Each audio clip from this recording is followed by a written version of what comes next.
What's up, guys? I hope you're well. Today we are checking out how a nuclear war will start, minute by minute. Ooh, this can be scary. Let's get into it, shall we? Mr. President, nuclear missiles will strike our country in 14 minutes. I know it's your first day in office, so I'm going to walk you through it, but you're the only one who can authorize our nuclear retaliation in response, and you've only got a few minutes to make a decision. That's As scary. you know, tensions have escalated rapidly in the past few days. Today's Joint Allied Aerial Defense exercise began just minutes before we detected the launch. A simple misunderstanding, maybe. We assume the sudden attack is meant to neutralize as many of our nuclear forces as possible. But that doesn't matter now. Missiles are in the air, and we can't shoot all of them down. Why? Because intercontinental ballistic missiles are basically rockets launched into space before re-entering the atmosphere over their target and releasing many different warheads, higher and faster than anything you can send after them. We need to get you to the bunker. That's not scary. Here's what we know. That's 4 very minutes scary. ago, our new infrared monitoring satellites detected 112 bursts consistent with ICBM launches from the enemy's inner territories. For some reason, only 20 of their 80 underground nuclear silos seem to have fired, so we suspect most of them were transporter erector launchers. You know, trucks with big missiles on them. It's unclear why they didn't use all their silos. They might just not work after more than 30 years, or they might be keeping them in reserve. The fog of war is keeping many things unclear. Aerospace Command thinks the ICBMs are targeting our nuclear command centers, silos, and major Air Force and Navy bases, ending this war before we have a chance to act. The enemy's strategic doctrine prioritizes military targets and our nuclear weapon systems, but their secondary targets are our industry and infrastructure, all refineries, power stations, and deep water ports, all located near or in major population centers. Wow. We won't know the exact casualty count for a few weeks. Deaths from the blast and burns may be a few million today. It's morning rush hour, and there's not much to be done for people stuck in traffic. Right. People in major metro areas can't really evacuate, but emergency broadcasts are being sent out to shelter in place and away from windows. Radiation exposure for intact population centers is highly dependent on the weather over the next week. We might be looking at dozens of millions of deaths by the end of the month. For the next few minutes, we can still respond. But you need to decide. We've got 1,500 warheads across our silos, bombers, and submarines. The 400 in silos need to be launched now before they get taken out. 46 nuclear-capable bombers on high alert can be ready to take off in 2 minutes, though we need to transmit the order right away to get them out of the blast radius if you want to consider using them. Of our 40 nuclear submarines, 5 are presently at sea. While they're submerged, they're undetectable, so that's our backup for a nuclear retaliation if we lose our silos and bombers.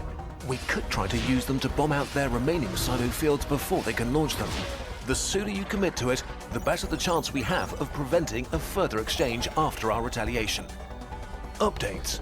We have radar confirmation that the enemy ICBMs have completed their burn and deployed their warheads.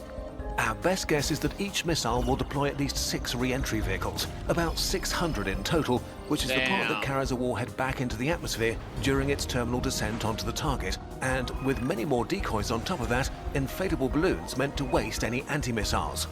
We're now tracking nearly 4,000 potential targets.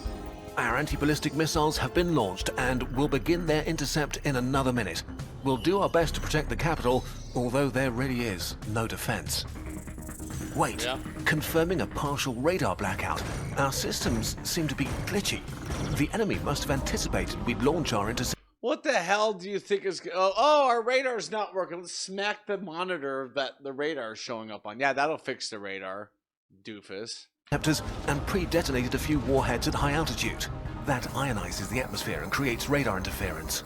Our interceptors should still operate okay. They've had a 55% success rate in tests, but never with this many decoys or with radar interference this intense. We might shoot down 50 objects, but there's no guarantee they're warheads. It looks like most bombs are going to get through. This is our last chance to counterattack. We're out of time. Our silo launch sequence takes 5 minutes. We have to transmit and confirm a launch order, and the missile needs time to clear the blast radius of the incoming bomb.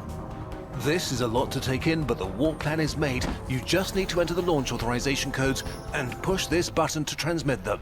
You can't do anything else to save more of our people. If you don't launch now, then this war will be over before it even begins. Wow. You understand? This is our one chance, right? The effect? Enemy civilian casualties are hard to estimate, but should be similar to ours. A few million right away, perhaps a few tens of million by the end of the month. The total fallout from their attacks and ours might trigger a nuclear winter, potentially killing billions around the world, but that might happen even if we don't retaliate. Right? I'm sure you have questions, but you have to give orders without expecting answers right now. With an attack of this scale, there's no guarantee communications or assets will be intact in a few minutes. We're out of time. We need a decision, sir. Can we launch? Yes. Nuclear wars aren't regular wars. Wow. They only last minutes, and in times of crisis, small conflicts can rapidly spiral out of control. Anything from small communication lags to sensor errors to just uncertainty in the fog of war mean that no leader will ever have a complete idea of what's happening as a crisis unfolds. Right. When tensions They are just have high, to react. accidents or misunderstandings can steer leaders, even those with good intentions, to launch a nuclear attack.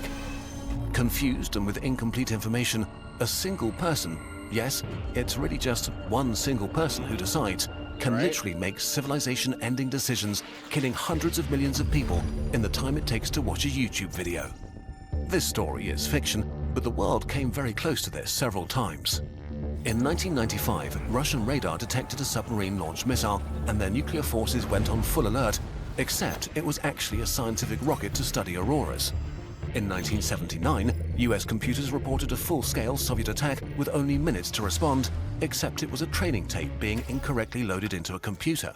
Oh my In god. 1983, the Soviet satellite alert system showed 5 ICBMs launched from the US, but it was a false alarm caused by sunlight reflected on clouds. Wow. During the Cuban Missile Crisis, a Soviet submarine with no contact to Moscow for several days concluded that nuclear war had begun and decided to launch a nuclear torpedo. Oh no. Luckily, the authorization of 3 officers was required.